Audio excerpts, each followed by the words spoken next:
Hola mis queridos estudiantes del electivo tercero y cuarto medio, Ciencias de la Salud. En esta clase vamos a hablar sobre el estrés y el dolor, donde vamos a hacer también una especie de resumen sobre el concepto de estrés, que ya lo hemos tratado en clases anteriores y no había tenido la oportunidad de explicárselo.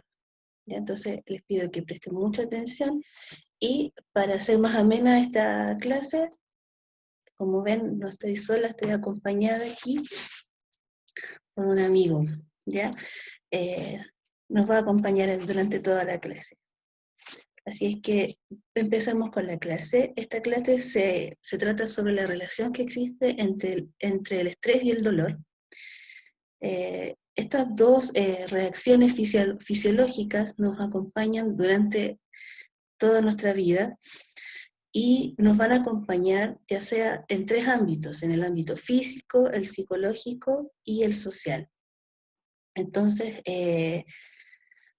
tenemos que tener claro que el estrés y el dolor, si bien nos van a acompañar siempre, son situaciones extremas en las cuales el organismo va a ver expuesto a situaciones complejas que puedan producir estrés y dolor, y nuestro organismo debe ser capaz de volver a su estado normal para mantener la homeostasis, ¿cierto? Para mantener el equilibrio del medio interno en base a lo que pasa en nuestro medio externo.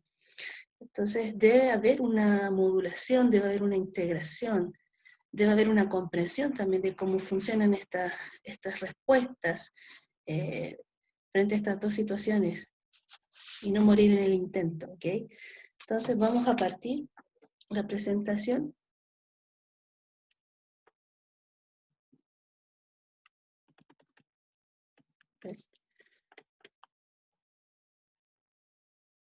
Ahí.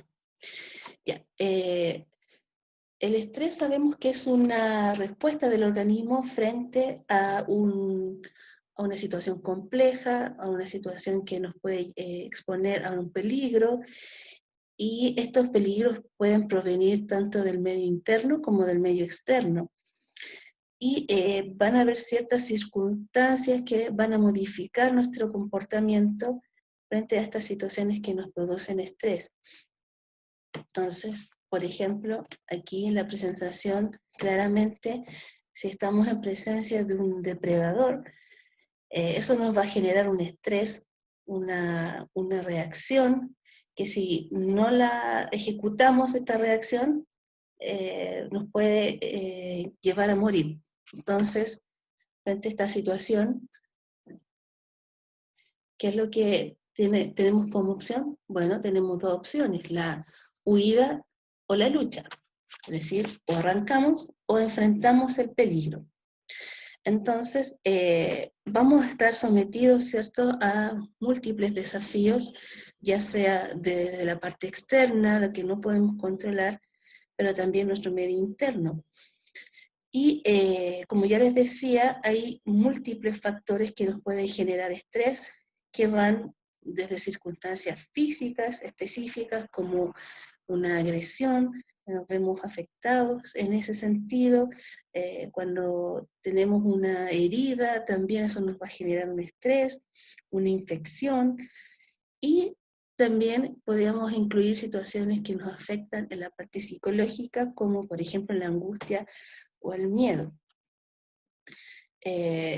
Entonces, vamos a definir el estrés como una respuesta del organismo ante los desafíos ante los cuales estamos expuestos. Pueden ser desafíos que vienen de nuestro medio ambiente externo, pero también podemos estar sometidos a un estrés más bien interno. Por ejemplo, una enfermedad, una alteración metabólica, una infección, como les decía, eso va a generar un estrés a nivel interno. Entonces, va a haber una estrecha relación entre el individuo y el ambiente, y la percepción que tiene el individuo frente a su medio ambiente va a determinar cómo va a responder frente a estas situaciones que nos pueden llevar a generar estrés, lo que nos puede llevar a romper este equilibrio, nuestro bienestar físico o también psicológico. Entonces, si lo queremos resumir, podemos estar sometidos a múltiples agentes estresores. Aquí aparecen algunos: agresión, una herida por algún corte, ¿cierto? Un accidente o una infección por un microorganismo patógeno, ¿cierto? Y que eso va a generar una alteración física, ¿ya? Ahora también el estrés también puede afectar la parte del bienestar psicológico. Entonces ahí nos aparece, por ejemplo, la angustia y el miedo, que son dos reacciones de la parte del ámbito psicológico. Entonces, va a depender también la respuesta que tenga nuestro organismo frente al estrés. Esta respuesta, como les digo, va a depender de cuánto permanecen en el tiempo estos agentes estresores. Si nosotros tenemos un agente estresor que solamente dura pocos segundos, no va a generar la misma respuesta que si este agente estresor se mantiene por un tiempo prolongado, persiste en el tiempo. Las formas de responder son distintas. Recordar que el estudio del estrés parte con el fisiólogo Hans Selye, en el año 1935. Este fisiólogo es el primero que se atreve a definir esta respuesta que tiene el organismo frente a las diversas situaciones a las cuales nos vemos enfrentados. Ahora, si bien él lo estudió en humanos, sabemos que los seres vivos pueden estar sometidos también a estrés. Todos, incluso plantas, microorganismos, pueden estar sometidos a estrés. No es un concepto exclusivo a nuestra especie, se aplica a todos los seres vivos. Pero obviamente que en el caso nuestro ha sido más estudiado, aunque también hay estudios que también han estado tratando de dilucidar cómo los otros organismos responden también frente a esto. Y bueno, él especificaba, ¿cierto?, que la respuesta del organismo al síndrome, al estrés, puede ser catalogada desde muchas áreas. Se pueden involucrar muchos sistemas en la respuesta, no es solamente uno. Y como les decía, si no se responde al estrés, eso va a generar un desequilibrio a nivel multisistémico. Entonces él, en sus estudios, bueno, describió fases del estrés, que son las que aparecen acá en los gráficos. Primero va a haber una etapa de cuando estamos frente a un agente estresor, va a haber un nivel donde puede que no haya respuesta, va a depender de qué intenso es ese agente estresor, que eso le llama nivel de resistencia normal. Pero hay en un momento donde si este agente estresor persiste en el tiempo, es un agente estresor que nos está afectando en nuestro bienestar, obviamente que va a generar una alarma y va a tender a subir, ¿cierto?, la forma de responder frente a esto. Y después vendría una etapa de estado de resistencia del organismo, de tratar de defenderse, de tratar de responder a este agente estresor, y puede llegar, si no se responde en el tiempo adecuado, o una respuesta no llega y puede haber una fase de agotamiento. Entonces, para resumir, vamos a observar que cuando ocurre la reacción del alarma es cuando este agente estresor va a provocar algo ya a nivel más bien fisiológico y también puede llevar a responder a la parte psicológica. ¿Por qué? Porque el organismo tiene que prepararse para responder finalmente. En la etapa de adaptación o de resistencia, bueno, tiene que activarse el mecanismo ya sea de pelea o huida. Y bueno, hay un momento en que ocurre la fase de agotamiento, en que el agente estresor, si persiste en el tiempo, el sistema completo del organismo no va a poder ser capaz de responder frente a esto. Mecanismos de respuesta al estrés. Bueno, hay múltiples mecanismos que los podemos resumir, bueno, en que el sistema neuroendocrino es el principal eje de respuesta frente al estrés, es decir, sistema nervioso asociado con el sistema endocrino. El sistema nervioso, a través de la organización que tiene el sistema nervioso central, sistema nervioso central, sistema nervioso periférico, en la parte endocrina, bueno, van a actuar, ¿cierto?, las glándulas que van a producir hormonas que van a ayudarnos a responder frente al estrés, y frente a un agente estresor, como les decía, se puede activar la respuesta neuronal o nerviosa o la respuesta hormonal. El sistema nervioso simpático, que es parte de la rama del sistema nervioso autónomo, que a su vez es parte del sistema nervioso periférico, es el que se activa inmediatamente cuando estamos frente a una situación de estrés. El sistema nervioso simpático, a través de sus fibras nerviosas, que van a inervar los órganos, ¿cierto? Estas fibras nerviosas van a través de impulsos nerviosos y sinapsis, mandar la información para que los órganos actúen para responder frente a las situaciones estresantes. Por ejemplo, acá vemos en la imagen que el sistema nervioso simpático puede actuar sobre el riñón, pero específicamente sobre la glándula suprarrenal, que es la glándula que está sobre los riñones, y esta glándula libera dos compuestos, que son la adrenalina y la noradrenalina.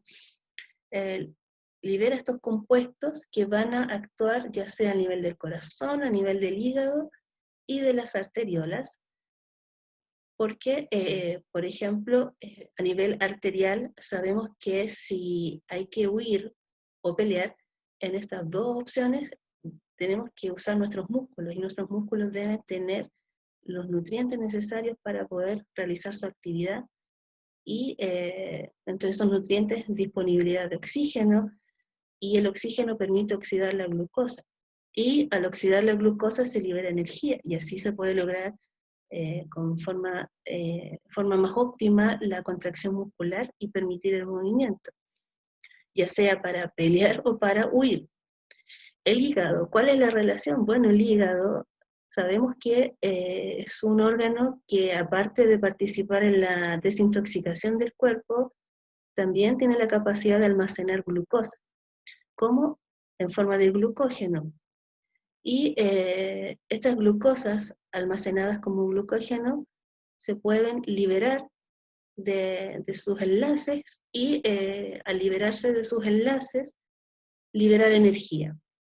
Entonces se estimula el catabolismo del glucógeno, es decir, la descomposición del glucógeno, para dejar libres las glucosas, y las glucosas estar disponibles para cualquier célula que lo necesite.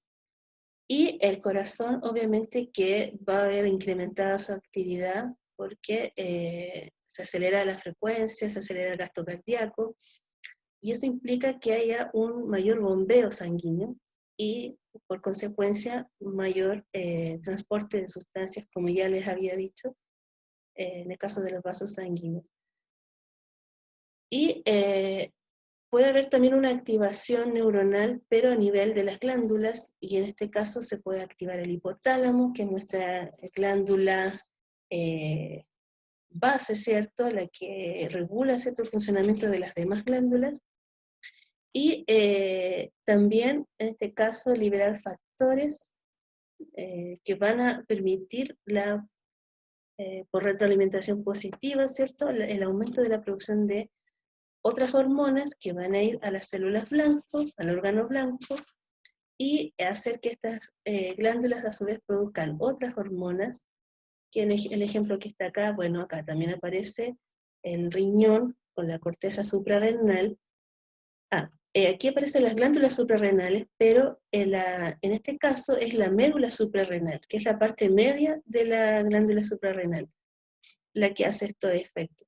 En este caso, a nivel de hipotálamo, a nivel endocrino, va a ser la corteza la que va a liberar la hormona llamada cortisol. El cortisol es una hormona que va a ir a actuar sobre los adipocitos, que son las células que almacenan los ácidos grasos, los lípidos. El cortisol también puede viajar a los músculos y también puede viajar al hígado y hacer la misma función que el caso de acá, estimular el catabolismo del glucógeno. Los músculos estimulan el catabolismo de glucógeno y en este caso se liberan grasas y al tener glucosas y grasas tenemos mucha energía para poder gastar. Entonces, como les decía, nuestro sistema nervioso, el cerebro también va a estar coordinando estas funciones y además el cerebro tiene que ser capaz de detectar esta amenaza que está percibiendo y generar una respuesta. ¿Para qué? Para asegurar la sobrevivencia del organismo. Ahora, es importante que la disponibilidad de nutrientes esté ahí, lo más óptimo posible. Insisto, es importante tener una buena nutrición para que nuestras células puedan ocupar estas cosas, estas estructuras, las moléculas para poder realizar estas funciones que nos pueden salvar la vida. Ahora, si al estimular, ¿cierto?, la actividad cardíaca, se puede aumentar el flujo, el volumen de sangre que va a bombear el corazón por minuto.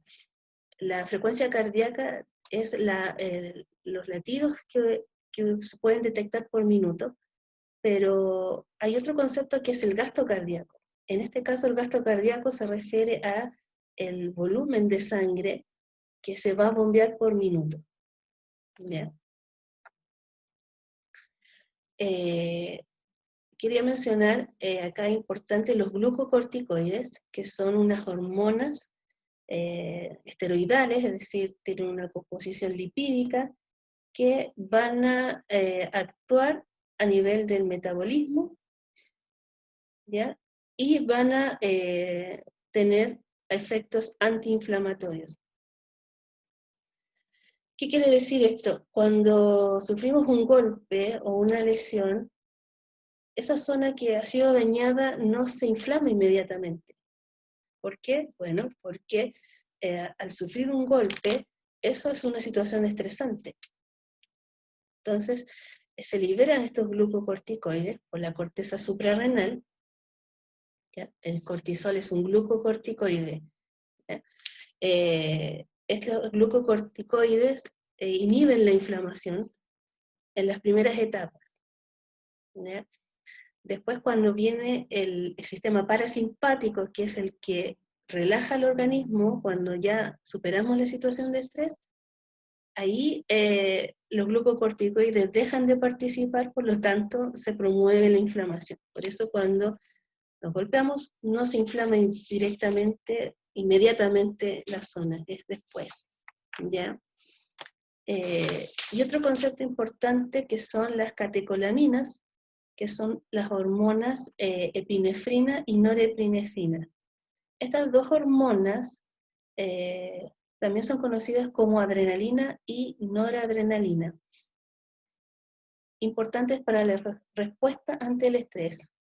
La adrenalina y la noradrenalina, que son la epinefrina y la norepinefrina, pueden actuar como neurotransmisores o como hormonas. En el caso de hormonas, es la glándula suprarrenal la que las produce. ¿Ya? Entonces, ante un agente estresor, ya les decía que el cerebro tiene que ser capaz de percibir la amenaza y ejecutar la respuesta finalmente, y esto debe ser muy rápido. Y van a haber ciertas zonas de nuestro cerebro que se van a especializar en esta respuesta. Aquí en la imagen aparecen algunas de ellas, las más representativas. Entonces, para responder frente al estrés, nuestro cerebro se va a activar la corteza prefrontal. La corteza prefrontal, recordar que la corteza prefrontal tiene que ver con la coordinación de los movimientos, con la planificación de los movimientos.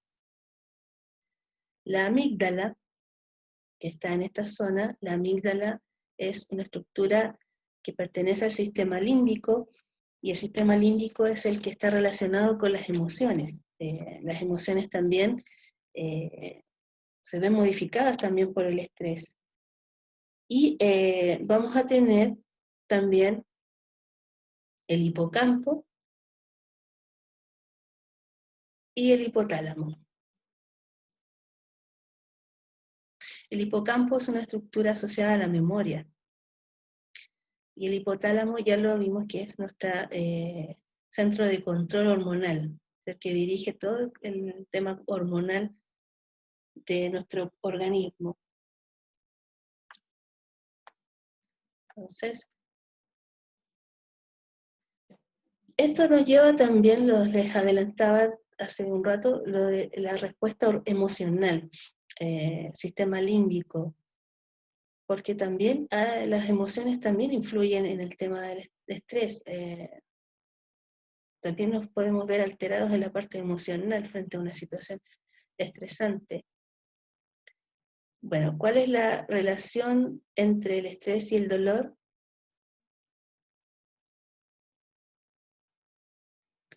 Bueno, hay situaciones que nos causan estrés, pero también nos pueden causar dolor, como por ejemplo lo que están viendo aquí en esta imagen. Y el dolor es una de las sensaciones es una de las sensaciones más subjetivas, es decir, lo que es doloroso para mí no necesariamente es para otro individuo. Los umbrales de dolor son muy distintos, va a depender de la genética, va a depender del ambiente en el cual se desarrolló una persona. Entonces, también la sensibilidad al estrés y asociado a dolor va a ser diferente. Hay gente que frente a una misma situación estresante no responden igual. Aunque tengan el mismo agente estresor, la respuesta no va a ser igual. Y a esas personas les decimos que son resilientes, es decir, hay personas que son capaces de sobreponerse al estrés, al dolor, ya sea emocional o físico, y sacan lecciones de eso y después pueden seguir con su vida. A eso se le llama resiliencia. Es una característica que no todos pueden lograr. Lo ideal sería que todos lográramos eso, y muchos tratamos de ser resilientes. Y en la situación actual que estamos viviendo, claramente, yo espero que sí, muchos logremos eso. ¿Qué pasa con los otros individuos? Los que no son resistentes frente a situaciones de estrés.